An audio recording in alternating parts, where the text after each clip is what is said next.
சிவாய நம. அனைத்து அடியார் பெருமக்களுக்கும் வணக்கம். இந்த வாக்கு உரையானது கடந்த 19/12/2025 அன்று அகத்திய பெருமானால் இலங்கை கதிர்காமத்தில் நடந்த சிவபுராண கூட்டுப் பிரார்த்தனையில் நிகழ்த்தப்பட்டது. வாருங்கள், வாக்கிற்குள் செல்வோம். இறைவா நீயே அனைத்தும், இறைவா நீ நன்றாக இருக்க வேண்டும்.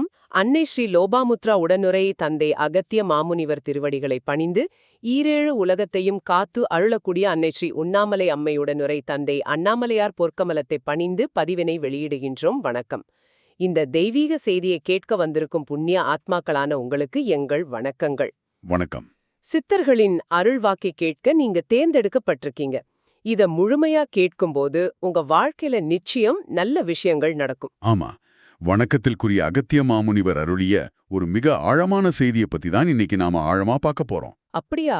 ஞானத்துக்கும் நமக்குள்ள இருக்கிற ஒரு தெய்வீக சக்தியான விஷ்ணு சக்கரத்துக்கும் என்ன தொடர்புங்கிறத இது விளக்குது. ஓ, கேட்கவே ரொம்ப சுவாரஸ்யமா இருக்கு.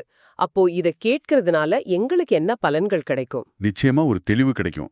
உங்க பிறப்போட நோக்கத்தை பத்தின ஒரு தெளிவு. சரி. அது மட்டும் இல்ல, உங்களுக்குள்ளே மறைஞ்சிருக்கிற ஒரு பெரிய சக்தியை பத்தி தெரிஞ்சுக்குவீங்க. ஒரு பெரிய ஆன்மீக ரகசியத்தோட திறவுகோல் உங்க கைக்கு கிடைக்கும். அருமை. வாங்க, இந்த ஆழ்ந்த ஞானத்தை பத்தி விரிவாக பாப்போம். சரி, முதல்ல மூலத்துல குறிப்பிட்டிருக்கிற அந்த சுறாக்கள் பத்தி பேசலாம். ஆமா, அந்த மர்மமான கல். அதோட ரகசியம் ரொம்ப சிலருக்கு மட்டும்தான் தெரியும்னு வணக்கத்திற்குரிய குருநாதர் சொல்றார். அந்த ரகசியத்தை அறிய ஒரே ஒரு நிபந்தனை தான் சொல்றாங்க. அது என்ன? இங்குதாங்க விஷயமே ரொம்ப சுவாரஸ்யமா மாறுது. சொல்லுங்க. அந்த நிபந்தனை ஒருத்தருக்குள்ள இருக்கிற விஷ்ணு சக்கரத்தை இயக்கிற திறனை பெற்றிருக்கணும். விஷ்ணு சக்கரத்தையா? அது வெளியில இருக்கிற ஒரு ஆயுதம் இல்லையா? இல்ல, சுவடியின்படி இந்த விஷ்ணு சக்கரம்ங்கிறது வெளியே இருக்கிற ஒரு ஆயுதம் கிடையாது. அது நமக்குள்ளே இருக்கிற ஒரு உள்ளார்ந்த சக்தி. ஓஹோ, நமக்குள்ள இருக்கிற சக்தியா? அப்படியானா அந்த சக்தியை எப்படிங்க இயக்குறது? ஒரு சாதாரண மனுஷனால முடியுமா? முடியும். அதுக்கான வழியையும் வணக்கத்திற்குரிய குருநாதர் ரொம்ப அழகா சொல்றாரு. எப்படி?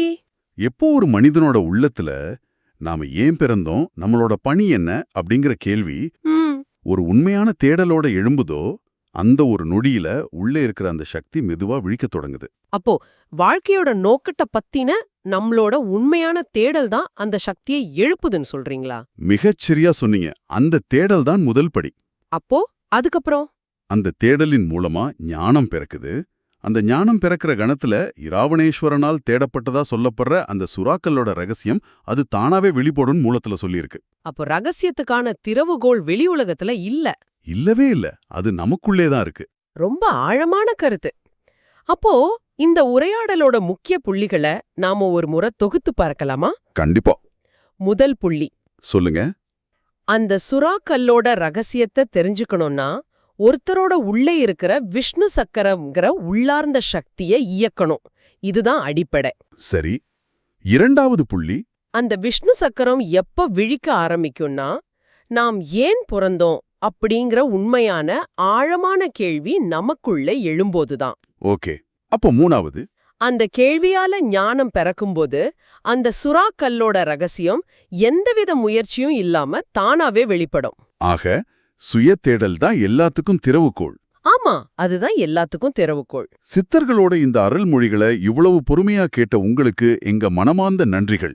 இது வெறும் தகவல் இல்ல, இது ஒரு வழிகாட்டி, வாழ்க்கையை மாற்றக்கூடிய ஒரு வழிகாட்டி. ஆமா, இத்தகைய ஞான செய்திகளை பரப்புவர் பிறருக்கு வழிகாட்டுகிற ஒரு சேவை மாதிரி.